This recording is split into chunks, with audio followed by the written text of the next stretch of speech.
Hey, what's up? It's been like 2 weeks since the last episode. Yeah, college started again, so here we go.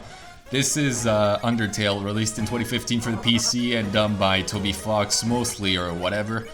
And where we last left off, we had the striking revelation of Undyne being a fucking weeb. A small story point, because I think I completely overlooked that in the last episode. She wants your soul, because with that, the King Asgore is going to be able to use that in conjunction with 6 other human souls to destroy the barrier. Now that we talked about this, what I'm doing right now is just getting some dog salad, because I believe this was the first boss fight to be any sort of trouble to me on my first playthrough. I think I died multiple times initially. Yeah, so I wanted to stock up on healing items, but as you're going to see, it's not much of a problem now. Yeah. Right, so this is the gimmick of this specific boss. When you're green, well, you're going to see. Projectiles are going to fly at you when you're green, and so you gotta block them with that spear she gave you. The thing is, what I'm doing right now is not resisting. I'm blocking everything except for the last spear, and she actually reacts to it. You can see it right now. Anyways, no. This boss fight isn't much trouble, but I do keep... I think I play on... How much time do I spend on it? Like 4 minutes? Oh, 4 minutes only. Huh, I thought it would be a lot longer. But yeah, I spent quite some time on the boss fight. Mostly because she has a bunch of dialogue before nothing happens, and at which point I can actually end it. I won't reveal what exactly you need to do because it's... you're gonna see. Right, so... What are you doing? Yeah, she's starting to get fucking pissed. In all seriousness, though, if you actually bother blocking, the arrows get fucking hard as hell. I think that's going to happen right about now. This is one point of the game where I simply can't block every attack. It's pretty difficult, fairly difficult if you don't have good reflexes. Alright, so she's going to start... Yeah, just go. Yeah, see? Oh yeah, and she often tries to pull a fast one on you by turning you red. Yeah, there are sort of two different phases to the... Two different types of attacks, but the red ones are easy as fuck. See this? Even when it gets real fast, it's really easy to dodge. Actually, speaking of dodging, you can either challenge Undyne or plead with her. If you challenge her, depending on the situation, the attacks will get faster. If you plead with her, the attacks will slow down. Thing is, I'm not exactly sure when you can challenge her or when you can plead with her. I know pleading generally works around the end of the fight, after some dialogue. Oh yeah, those are the yellow arrows. Basically, all those do is point. All they do is circle around and attack the opposite direction. So see, you gotta do this, like it fucks with your reflexes, which is pretty clever. I suppose. Yeah, that's one point. Yeah, if you want to know, yeah. Normally, this episode could have been released a lot earlier, but I was just simply lazy. Also, college started again last week. Last week or so, yeah, last week. Tell you what, I actually had the time to make an album in the time it took for me to get to this video. Actually, I actually had the footage recorded some time ago. I don't remember when. Maybe I'll add a note. Probably not. Yeah. So after some point, she's going to get sick of this shit. That's well, she already looks fucking pissed. So. Oh, here's the other attack when your heart is red. This also can be pretty tricky when her attacks become really fast. Oh, I think I should get this out of the way. If you think you just gotta survive this boss fight, that's not the way to go. This fight will honestly last forever. For fucking ever. On my first attempt, I think I spent like 5-10 more minutes than I should have doing this boss fight before realizing what I actually needed to do. And this should show up sometime soon. I can only say that because I can see the currently playing section. That's kind of a vague way to put it, but I hope you know what I mean. I mean, I got the Sony Vegas timeline right in front of me, so... Oh, I guess I could talk a bit about... No, never mind. See, the pleading is starting to work, so this is roughly the point where it's fucking absolutely 100% useless to continue fighting. But Tox, what should you do? Well, you gotta flee. Notice how she said, like, at the very beginning of the boss fight, she tells you, as long as you're green, you can't escape. That's literally what you gotta do. As soon as you go red, you can leave. And it's fucking hilarious because... Yeah! Oh yeah, and Papyrus calls you... Undyne is within fucking arm's length of Eliza. That shit is hysterical. Actually, that's not the most hysterical thing we're going to see this episode. There's a whole thing we're going to see sometime later on. It's amazing. At least to some degree. I think it's better when you play it than when you watch it. And here's Sans. Notice how there's still snow on the top of his outpost or whatever? So it seems like Eliza's fucked. Actually, she isn't, because it's hot as fuck and, you know, Undyne's the fish. And in armor also. Now, I don't want to insult your intelligence, but I think there's a reason why there's a water cooler here. Now I spent like 2 minutes. How much time did Jesus fuck! I spent way too much time in this specific room because yeah, you can just pour the water on the ground, and you can see the water in the water tank decrease. See? So for a moment I remembered that you could, I remembered seeing somewhere that you could do something really fucking sadistic, like just drop all the water. So I wanted to do that, but then I realized, about halfway through, see, I was always going to approach her, then I realized, well, I don't even know what I was thinking at that very moment. Anyways, yeah, I remembered for a moment that there might be a sadistic thing to do in this particular situation, but after some time I realized this could jeopardize the possibility of a pacifist. Yeah, this could jeopardize my entire playthrough since I'm going for a specific type of ending. So I decided to only yeah. Oh yeah. I decided to do that straight away because. So I decided not to take a risk and just give her the water. Yes. I'm loving those effects, huh? The sprite fucking shaking.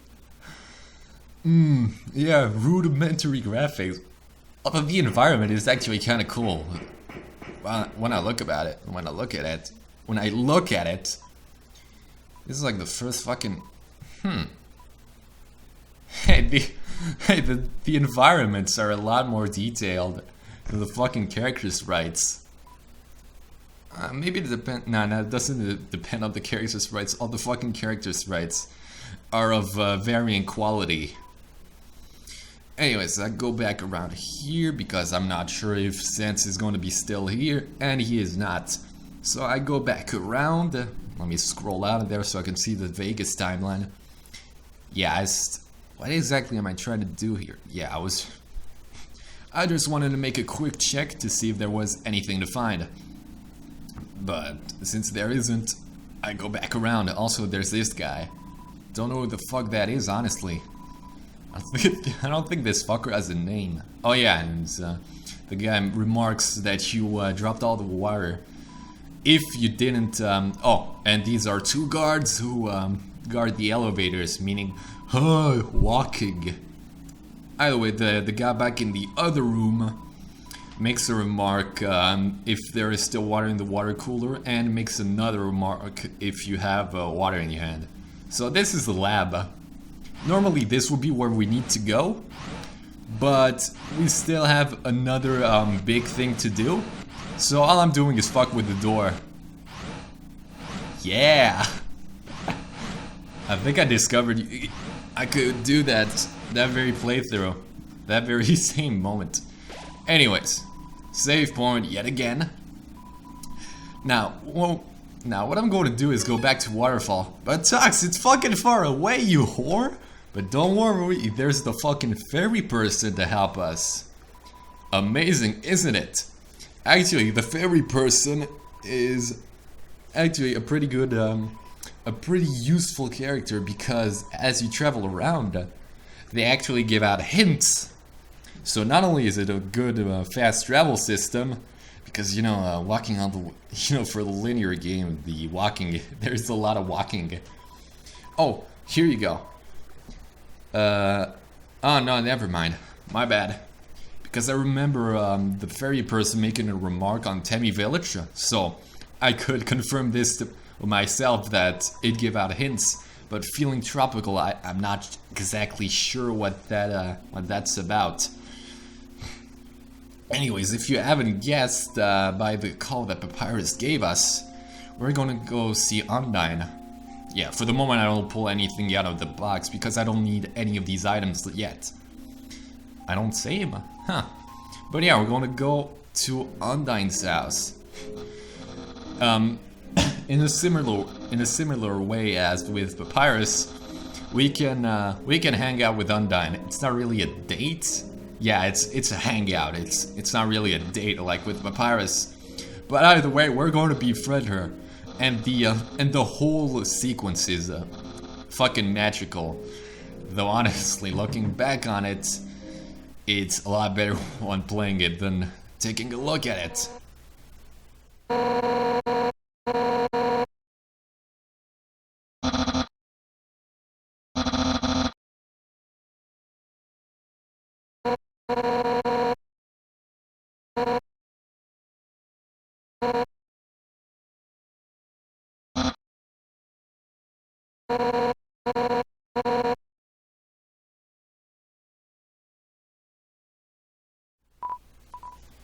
Yeah, for some reason I decided to check that again, just to make sure.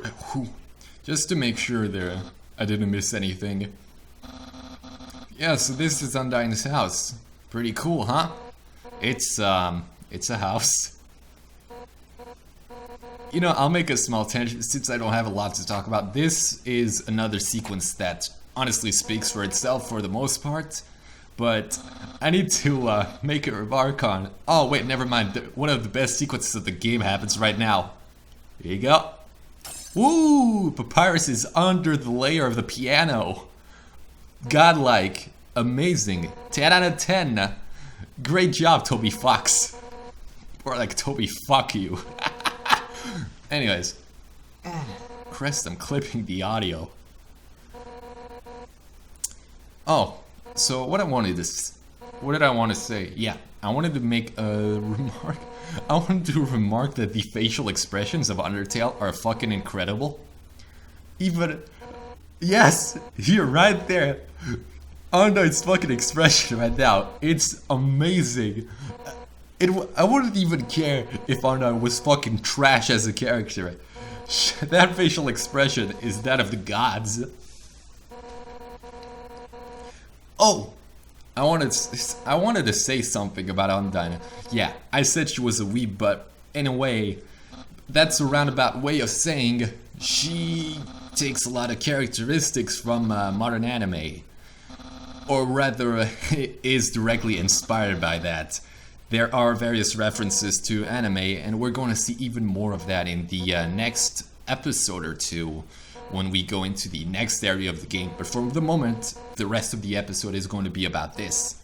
Yeah, just for them, like being up to the challenge. She takes a lot of characteristics from modern anime characters, and that is, in fact,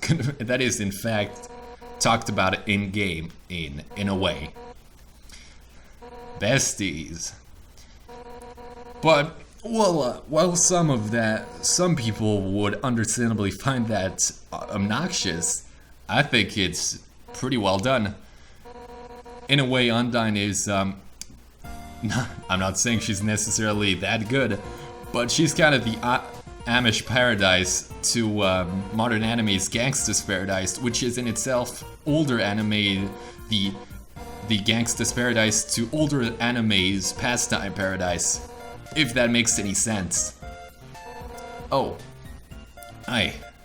wait, did she mention a friend? Oh yeah, we're going to see. The worst part, the best and worst part, is that she sums up exactly my feelings on that friend she mentioned when I went over to the piano. The piano. You know, you'd be surprised to hear that I only decided to check around the house this playthrough. Also, here's Toby ass fucking dog. Yeah, this is the first time I took a look around the house, and I was honestly surprised I didn't check it out before. Like, honestly, I'd go as far as to say that's me being an idiot rather than me overlooking a detail that wouldn't exactly be seen on the first playthrough. But then again, whatever you want to find, whatever you want to date Undyne, hang out with Undyne on their first playthrough. Yeah, we're also going to see Alphys next episode. There was a lot of build-up, but trust me, the payoff isn't going to be very good. Oh yeah, here we go, human history. We're going to see a bit more about, see, this is obviously a reference to overblown, you know, over-exaggerating animes. So, the use of anime as a reference point of human history in the underground is actually kind of explored even further in this game. It's actually pretty interesting how the underground has sort of taken in... I'm really trying to find my words right now. Right, the way that monsters in the underground interpret various artifacts from the humans that have made their way down there, generally through the, you know, the whole trash heap down in the, not far from this house. This is, that's where a bunch of the human stuff ends up in. I don't know if that's explicitly mentioned, but I'm pretty sure that's the only logical explanation. And the way that human technology makes its way into the monsters, into the underground and the monsters' culture, quote unquote, into the monsters' culture is kind of interesting, even if it could be cringeworthy considered cringeworthy by some, understandably at times, as you're gonna see next episode. Again, all I did on my first playthrough was directly go for the tea boxes. For some reason, when I play a lot of games, I simply have an aversion towards seeing characters in-game be fucking pissed towards me. That's why I wouldn't ever play date simulators. Not like I fucking would. That genre is generally garbage. Either way, I don't get the appeal. By the way, there's another really hilarious moment as we make our selection. That I don't like that facial expression. Honestly, I'm not even sure what is exactly going for, or even implying. Cup of sugar. Come on. Let's be real. Having a teaspoon of sugar is fucking boss. It's not healthy, nah, but it's boss. Yeah, obviously I gotta feed her delusions, because either way, assuming she ever gets to the surface, she's not going to go after me. Oh yeah, here we go. That's amazing. Oh man. Anyway, finally the fucking tea is coming up. Is there anything... But yeah, if you really haven't noticed, as Papyrus went to jump out the window, his face clipped under the, supposedly clipped. It's rather that the piano was a layer above his sprite, which is kind of strange. Honestly, Oh yeah, this is the version 1.001 patch or something. There was an update recently, but it's like just bug fixes and maybe some dialogue concerning characters we haven't seen yet that probably hasn't even been implemented yet. So the update in itself isn't much of a big deal. Strangely enough, soon after I had the update, the game didn't work. I think I had to record episode 5 with a standalone version I had as a backup on my computer, but I'm not exactly sure about that. I might be wrong. But yeah, for a little while, Undertale simply didn't start up, which was strange. Oh, here's another shit, my nose is stuffed. Turtle weenies. Yeah, sure. Okay, this is another little interesting moment concerning Undyne and Asgore. She's going to talk about it herself, so I'll let her speak about that. But let me tell you something. The fan art for concerning this specific story, it's not shown. Oftentimes, this game really breaks the rule of show don't tell, but I'm not sure if that only applies to movies or whatever. Either way, I've seen fan art of this specific story, and it's honestly, what I've seen is great. When, honestly, as a whole, Undertale's fan art is fucking incredible. I got a folder full of that shit. When it's on like fucking humanizations or political bullshit or porn, it's great. Great. Yeah, it's also fucking cute. Yeah, so, in other words, good fan art. Good fan art. The fan base isn't as good as the fan art, honestly, but that's a more complicated matter, and I'm not here to talk about that specifically. Maybe after it. Oh, and here she talks a bit about Papyrus.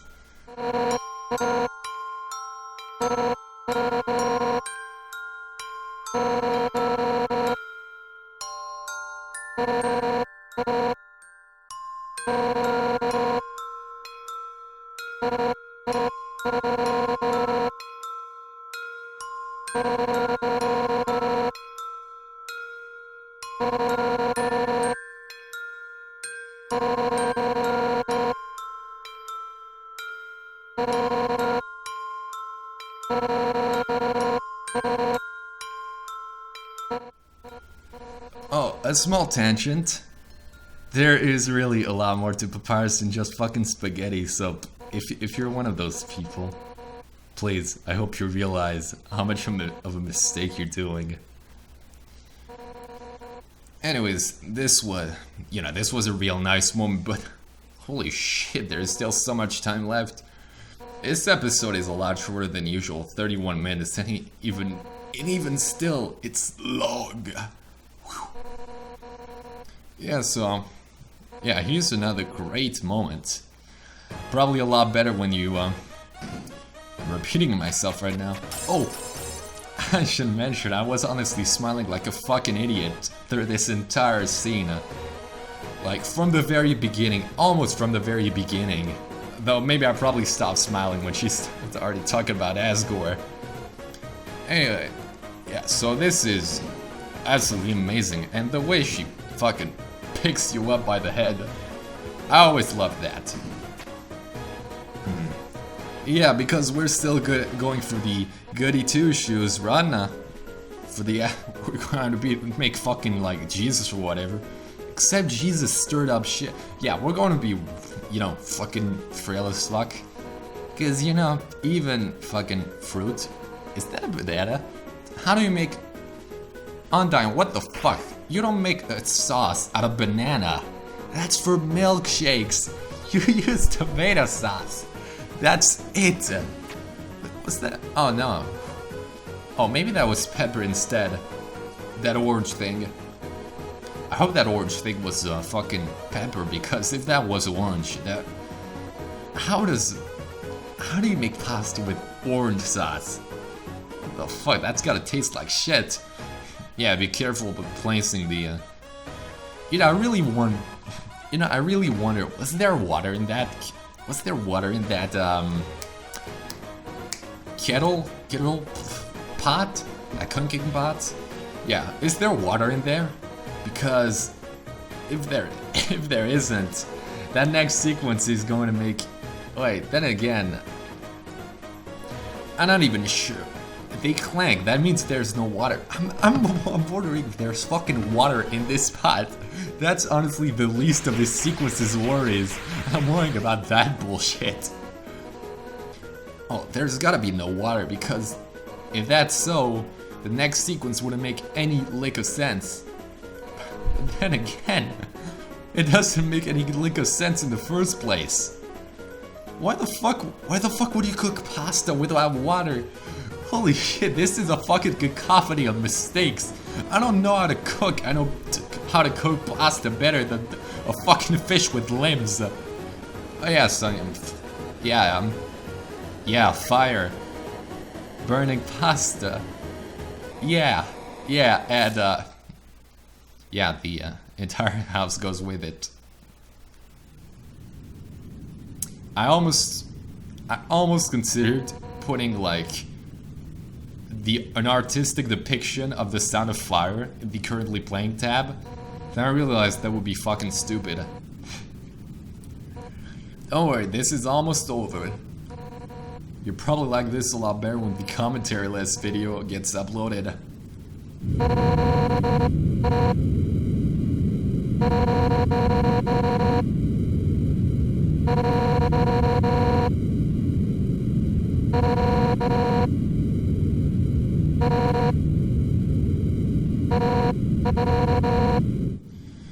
Yeah, she tries to pull a fast one on you again. Yeah, not a... Oh, okay. That was the moment I realized how the sprite work can be... I don't know, but the sprite for Undyne right now, you know, anything below her head, it doesn't seem right in any way, shape, or form. Quest my pronunciation. Yeah, so don't worry. Even if you do fight, you're not going to be able to do much damage, because if you remember, monsters are hurt with the intent by people who attack with the intent to kill, and since by this point you hopefully don't have any fucking intent to murder in any way, shape, or form, then yeah, that doesn't, nothing really happens there. Honestly, I'm even surprised you do one.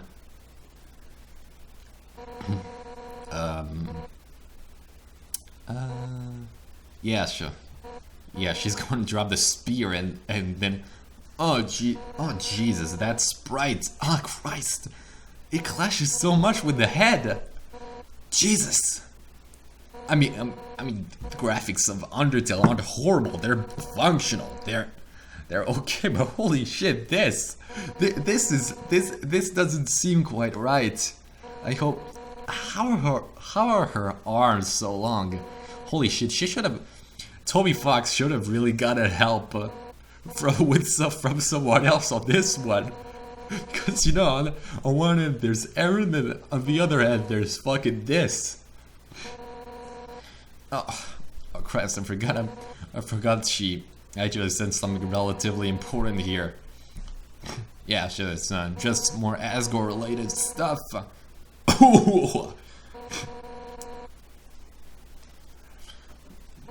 Yeah, makes absolute sense. Actually, it doesn't. Murdering is fucking bad. You should only kill people in video games. Oh shit, this is a video game. But what if it's a video game in the video game? Wow. We're reaching into really fucking stupid things right now. Anyway, wait. Holy shit, she said hell. What the fuck? What's your fucking language, Undyne? Holy shit. You dumbass cunt. I swear too much.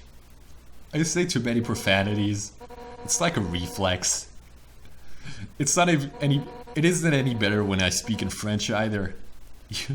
I could fucking talk like a sailor. Ah, I said fuck again. Shit.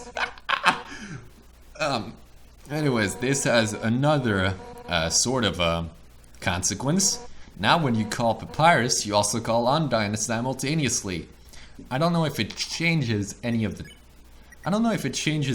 calls that you would normally have had during if you only had Papyrus, but more text messages. Also, this one is pretty cool. Olympics. Yeah. I'll never get tired of that face. That's the type of face you protect. Sweaty. It's like Papyrus, as Papyrus knows exactly what to say, but he doesn't say that as an insult or as he just says that in complete earnesty. I don't even think that's the correct way to say earnest in any way. Ah, Christ. Well, we're reaching the end of this episode. All I have left to do is go back to Hotland, and with this, we go back to the fairy person. Fairy, not fairy. I should calm the fuck down. It isn't. All this excess effort is bad for my libido. Oh yeah, Tammy Village. That's what I started thinking. Yeah, so the fairy person gives you a hint on where Tammy Village is, but since we already went there, there's no point. It isn't helpful. Either way, we're back to Hotland, the final major area of the game. So we're gonna save here, and this is where this episode is going to end. So this was Undertale for the PC, released in 2015 by Toby Fox. And next episode, we're going to explore Hotland, enter the lab, and finally meet Alphys. See ya.